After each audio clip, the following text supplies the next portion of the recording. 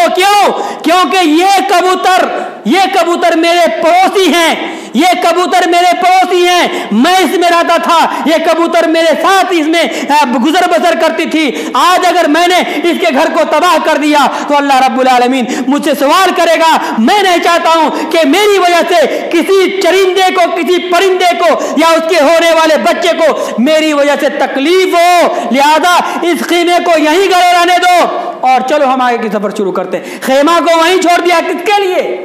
ایک معمولی پرندہ کے لیے، یعنی وہ پرندہ کو بھی تکلیف دینا گوارا نہیں کیے۔ تو جو اصحاب پرندوں کے لیے اتنے رحم دل ہو سکتے ہیں، وہ عام مسلمانوں کے لیے کتنے رحم دل ہوں گے؟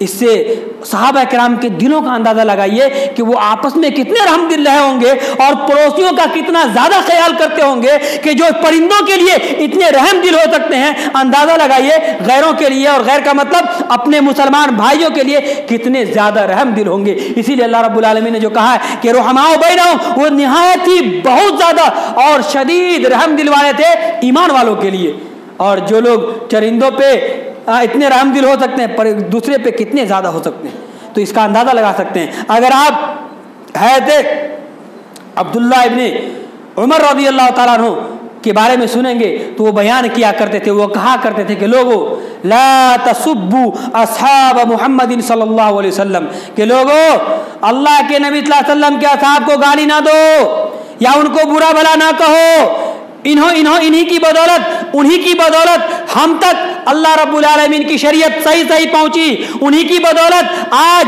ہماری ذریت تک اللہ کی شریعت صحیح پہنچ رہی ہے، اور انہی کی بدولت آگے اللہ کے نبی صلی اللہ علیہ وسلم کی لائی ہوئی شریعت صحیح پہنچے گی۔ لا تسبوا اصحاب محمد صلی اللہ علیہ وسلم فلا مقام احدکم ساعۃ، خدا کی قسم ان میں سے کسی ایک صحابی کا رسول اللہ صلی اللہ علیہ وسلم کے ساتھ 1 گھنٹہ کھڑا ہونا، کتنا دیر؟ 1 گھنٹہ، فلا مقام آدم ساعتن، 1 گھنٹہ نبی کے ساتھ زندگی گزارنا، خیر من عملکم عمرہ، تمہاری پوری زندگی عمل کرنے سے بہتر ہے۔ اندازہ لگائیے، مسند احمد کی حدیث ہے، صحیح حدیث ہے، علامہ البانی رحمہ اللہ نے اس حدیث کو صحیح کہا ہے، کہا فلا مقام احدہم ساعتن، اللہ کی قسم اگر کوئی اصحاب نبی کے ساتھ 1 گھنٹہ گزر کر لیا ہو، کھڑے ہو گئے ہوں اور ان کے ساتھ گزار لیا ہو، خیر من عملکم عمر ہی، پوری زندگی تم عمل کرتے رہ جاؤ، اس سے بہتر ان کا صرف 1 گھنٹہ نبی کے ساتھ رہنا ہے۔ یہ صحابہ کا مقام ہے، یہ صحابہ کا مقام ہے۔ اور حضرت عبداللہ ابن عباس رضی اللہ تعالیٰ عنہما کہا کرتے تھے لا تسبوا اصحاب محمد صلی اللہ علیہ وسلم، لوگوں اصحاب محمد کو، نبی کے دوستوں کو، نبی کے صحابی کو گالیاں مت دیا کرو، برا بھلا مت کہو، ان کو برے القاب سے مت ملقب کرو، کیوں؟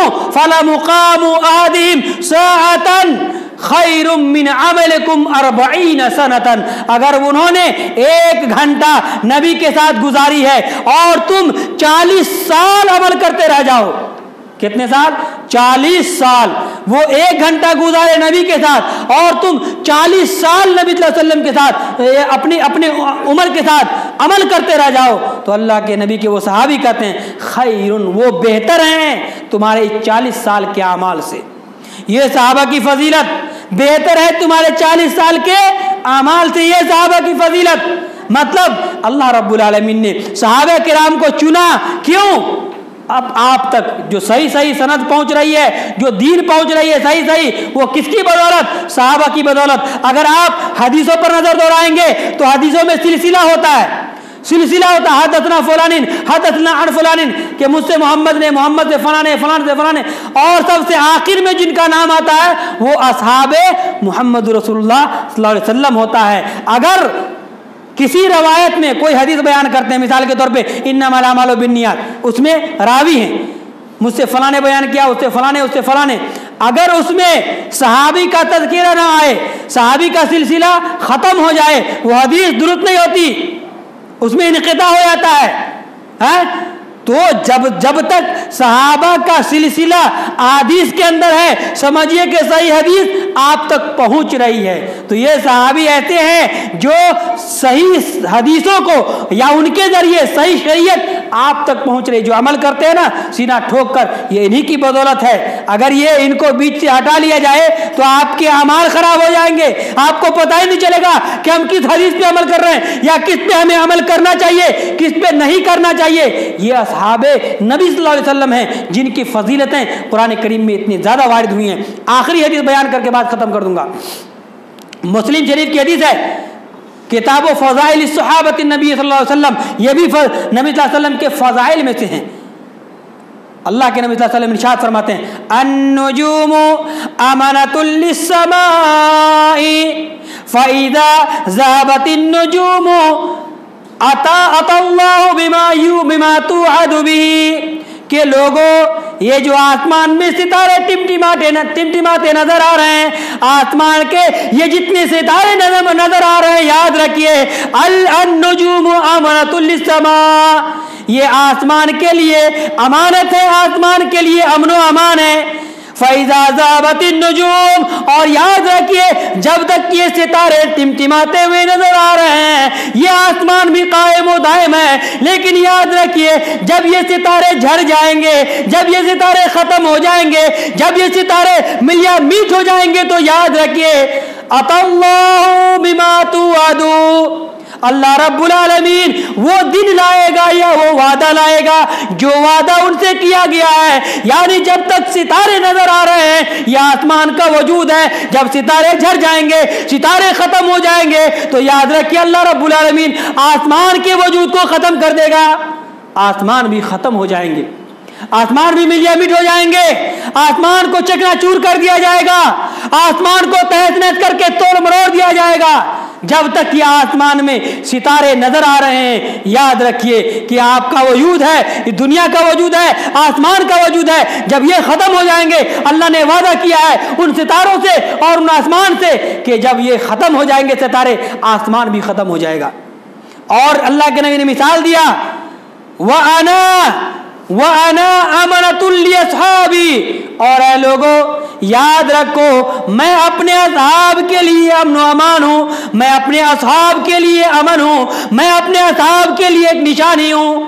فَإِذَا ذَهَبْتُ، جب میں ختم ہو جاؤں، جب میں اس روئے زمین سے چلا جاؤں، جب میں اس روئے زمین سے فوت ہو جاؤں، میری موت واقع ہو جائے، فَإِذَا ذَهَبْتُ، جب میں دنیا سے چلا جاؤں گا تو یاد رکھیے أَتَى اللَّهُ بِمَا يُوعَدُونَ، اللہ رب العالمین میرے اصحاب کے اوپر ایسے زمانے لائیں گے، ایسا وقت آئے گا جو ان سے وعدہ کیا گیا ہے۔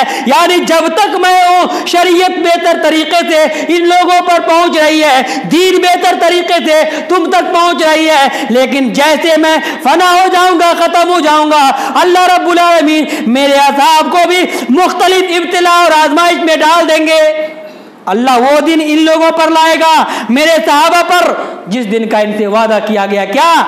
جب میں مر جاؤں گا فتنے ہوں گے۔ معلوم ہے نا اللہ کے نبی انتقال ہوئے، انتقال ہونے کے بعد دوسرے نبی کا دعویٰ کرنے والا پیدا ہو گیا، مسلمہ کذاب پیدا ہو گیا کہ میں نبی ہوں، نبی کا دعویٰ، نبی کی نبوت کا دعویٰ کرنے والے جھوٹے لوگ پیدا ہو گئے، اور وہی نہیں بلکہ پیدا ہو رہے ہیں آئے دن۔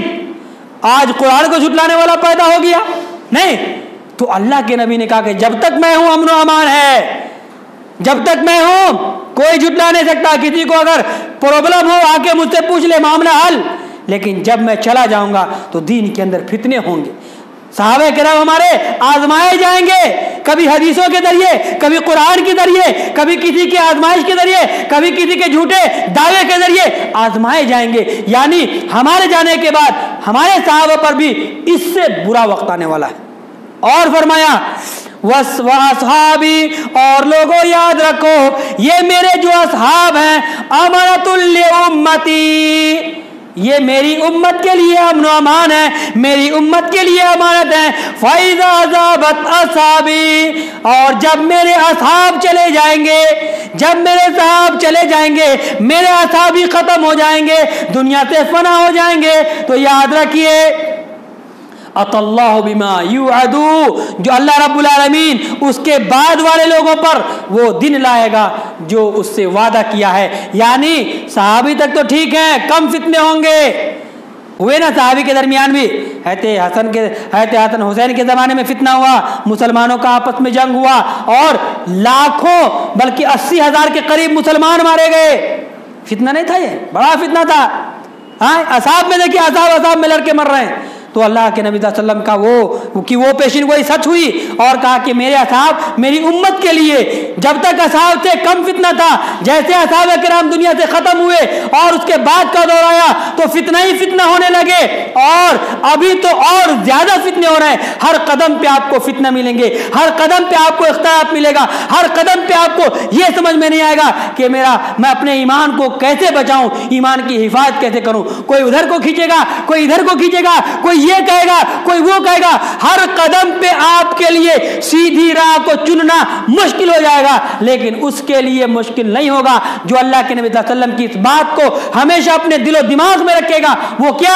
ترکت فیکم امرین، لوگوں سنو میں جا رہا ہوں، لیکن جانے کے ٹائم میں میں تمہارے درمیان دو چیزوں کو چھوڑ کر جا رہا ہوں۔ لن تضلوا ما تمسکتم بہما، کہ تم لوگ اگر ان دونوں چیزوں کو تھامے رہو گے، ان دونوں کو مانتے رہو گے، ان دونوں کو تسلیم کرتے رہو گے اور اپنا سارا معاملہ ان دونوں سے حل کرتے رہو گے، تم کبھی گمراہ نہیں ہو سکتے ہو۔ اور وہ دونوں چیزیں کیا چھوڑ کے گئے اللہ کے نبی صلی اللہ علیہ وسلم؟ کتاب اللہ و سنتی، اللہ کی کتاب کو پکڑے رہو گے گمراہ نہیں ہوگے، ایمان پر قائم رہو گے، اللہ کے نبی کی سنت کو پکڑے رہو گے ایمان پر قائم رہو گے۔ یاد رکھیے آج ہم جس زمانہ میں گزر رہے ہیں یہاں پر بے انتہا فتنے ہیں، بے انتہا فسادات ہیں، اور آپ کو یہ اندازہ لگانا مشکل ہو رہا ہے کہ یہ صحیح ہے یا وہ صحیح ہے۔ ایسے وقت میں صرف آپ ایک بات یاد رکھیے جو اصحاب کرام کیا کرتے تھے ہر معاملے میں، اللہ اور اس کے رسول، اللہ کے نبی چھوڑ کر گئے، وہ کیا چھوڑ کر گئے؟ قرآن اور احادیث۔ ہر معاملے کو آپ قرآن و احادیث کی ترازو پہ وزن کیجئے، اگر قرآن و حدیث کے ترازو پہ مکمل اتر جائے، برابر اتر جائے، آنکھ بند کر کے عمل کیجئے۔ لیکن اگر کوئی آدمی قرآن و حدیث سے ہٹ کر کسی پیر، کسی بزرگ، کسی ولی، کسی بڑے باباؤں کے نام پر اگر عمل کریں گے تو یاد رکھیے میرے نبی وہ چھوڑ کر گئے نہیں، میرے نبی ان پیر بزرگ صحابہ سے بڑھ کر تھے یہ نہیں، بلکہ اللہ کے نبی کے صحابی بھی آج کے پیر بزرگ مرشد سے اعلیٰ اور افضل ہے، کیونکہ آج کے پیر بھی اگر احد پہاڑ کے برابر سونا خرچ کرے، نبی کا ساتھی ایک مد جو خرچ کرے تو اس کا برابری یہ بھی نہیں کر سکتے ہیں، یاد رکھیے۔ اسی لیے ہمیں عمل کیا کرنا ہے؟ ہمیں عمل صرف کرنا ہے جو اللہ کے نبی ہمارے لیے چھوڑ کر گئے تھے، اور وہ چھوڑ کر گئے تھے کتاب اللہ اور سنت، اس کے مطابق عمل کریے گا، انشاءاللہ زندگی کامیاب ہوگی، دنیا کے اندر بھی آخرت کے اندر بھی۔ اپنی منمانی کیجیے گا تو یاد رکھیے منمانی کرنے والا سب سے پہلا شخص، سب سے پہلی ذات شیطان کی ذات ابلیس، جس نے اپنی مرضی کے مطابق اللہ رب العالمین کے حکموں کو ٹھکرایا اور آدم علیہ السلام کے سجدہ کرنے سے انکار کیا۔ تو اگر آپ اپنے من کا عمل کریں گے، ہم کو جو من میں آیا کریں گے، ہم اپنے سے اگر آپ کسی چیز کو حلال سمجھ کے کیجئے گا اور شریعت اس کو حرام کر رہی ہے تو وہ چیز حلال نہیں ہو جائے گی۔ تو جس کو شریعت نے حلال کیا اس کو حلال سمجھیے، جس کو شریعت نے حرام کیا اس کو حرام کیجئے، جس کو شریعت نے کرنے کو کہا اس کو کیجئے، جس کو شریعت نے چھوڑنے کو کہا اس کو چھوڑیے۔ تب تو آپ کے نماز پڑھنے کا بھی فائدہ ہوگا، زکوٰۃ دینے کا فائدہ ہوگا، اللہ کے راستے میں خرچ کرنے کا فائدہ ہوگا۔ من کی بات سنیں گے اور منمانی کریں گے تو یاد رکھیے شریعت میں منمانی نہیں ہے، اصول ہے، شریعت میں اصول ہے، سمویدھان ہے، اور وہ سمویدھان قرآن اور حدیث ہے۔ اس کے مطابق عمل کریں گے کامیاب ہوں گے، وگرنہ یاد رکھیے زندگی بھر عمل بھی کرتے رہ جائیں گے، کامیابی نہیں ہو سکتی ہے۔ اسی لیے سچے راستے پر چلیے، صحیح راستے پر چلیے، قرآن و حدیث کے مطابق چلیے، اور یقین رکھیے کہ اللہ رب العالمین آپ کو بھی صحابہ کرام کی طرح انشاءاللہ جنت میں داخل فرمائے گا۔ اللہ رب العالمین سے دعا ہے کہ اللہ تبارک و تعالی ہم تمام مسلمانوں کو صحابہ کرام کی زندگی کے مطابق عمل کرنے کی توفیق عطا فرمائیں، نبی کی سنتوں کے مطابق عمل کرنے کی توفیق عطا فرمائیں۔ انشاءاللہ آئندہ خطبہ بھی اسی سلسلے میں ہوگا، اور انصار مدینہ کے فضائل، اس کے بعد انشاءاللہ اصحاب بدر، جو لوگ بدر میں کیسے جنگ ہوئی اور کیسے لوگ لڑے ان کی فضیلتیں کیا ہے، پھر احد کے میدان میں جو لوگ لڑے ان کے فضائل کیا ہیں، انشاءاللہ کئی خطبے انشاءاللہ اسی کے متعلق ہوں گے۔ تو میں گزارش کروں گا آپ لوگوں سے کہ اگر آپ کو دین سے دلچسپی ہے، صحابہ سے دلچسپی ہے، قرآن سے دلچسپی ہے، صحابہ کے واقعات سے دلچسپی ہے، ان کی تاریخ سے دلچسپی ہے، تو پہلے آیا کریں، یہ ایسا نہیں ہو کہ بعد میں آئیں، 2 جملے سنیں، کچھ سمجھیں نہیں سمجھیں اور نکل جائیں، کوئی فائدہ نہیں ہوگا۔ پہلے آئیں گے کچھ سیکھنے کا موقع ملے گا، کچھ سوچنے کا موقع ملے گا، کچھ سوال کرنے کا موقع ملے گا، اور بعد میں آئیں گے کوئی فائدہ نہیں ہوگا، یہاں تک کہ رجسٹر میں بھی آپ کا نام درج نہیں ہوگا۔ اللہ رب العالمین سے دعا ہے کہ اللہ رب العالمین ہم تمام مسلمانوں کے ایمان کو صحابہ کے ایمان کی طرح بنا دے۔ اللہ رب العالمین انہی کے جیسا ہم سب کو عمل کرنے کی توفیق عطا فرما۔ اللہ تبارک و تعالی ہم تمام مسلمان بھائیوں کو اللہ کے راستے میں بڑھ چڑھ کر حصہ لینے کی توفیق عطا فرما۔ اللہ کے راستے میں زیادہ سے زیادہ اپنے مال کو خرچ کرنے کی توفیق عطا فرما۔ اے اللہ جو ہمارے مسلمان بھائی بیمار ہیں، ہاسپٹل میں ہیں، اے اللہ تو ان کو شفائے کاملہ عاجلہ عطا فرما۔ اے اللہ جو پریشان ہیں ان کی پریشانی کو دور کر دے۔ اے اللہ جن کی تجارت میں برکت نہیں ہو رہی ہے، اے اللہ ان کی تجارت میں برکت عطا فرما۔ اے اللہ جو لوگ حرام کھانے کے لیے دن بھر کوشاں رہتے ہیں، کوشش کرتے ہیں، اے اللہ تو ان کو حلال روزی نصیب فرما۔ اے اللہ سود سے ہم سب کو محفوظ رکھ۔ اے اللہ سود کھانے سے بچا۔ اے اللہ سود کے میں پڑنے سے بچا۔ اے اللہ سود کے متعلق کوئی بھی حمایت اور اعلان کرنے سے ہمیں محفوظ رکھ۔ اے اللہ سود بہت بری چیز ہے۔ اے اللہ ہم تمام مسلمانوں کے گھروں کو سود سے پاک کر دے۔ اے اللہ ہم تمام مسلمانوں کی روزیوں میں برکت عطا فرما۔ ہمارے بچوں کو نمازی بنا دے، ہمارے نوجوانوں کو پکا اور سچا نمازی بنا دے۔ اے اللہ ہمارے جو بزرگ ہیں ان پر رحم فرما، ان کو تو ہمارے صالح نیک نیتی کے ساتھ اخلاص کے ساتھ کرنے کی توفیق عطا فرما۔ اقول قولی ھذا استغفر اللہ لی ولکم ولسائر المسلمین فاستغفروہ انہ هو الغفور الرحیم۔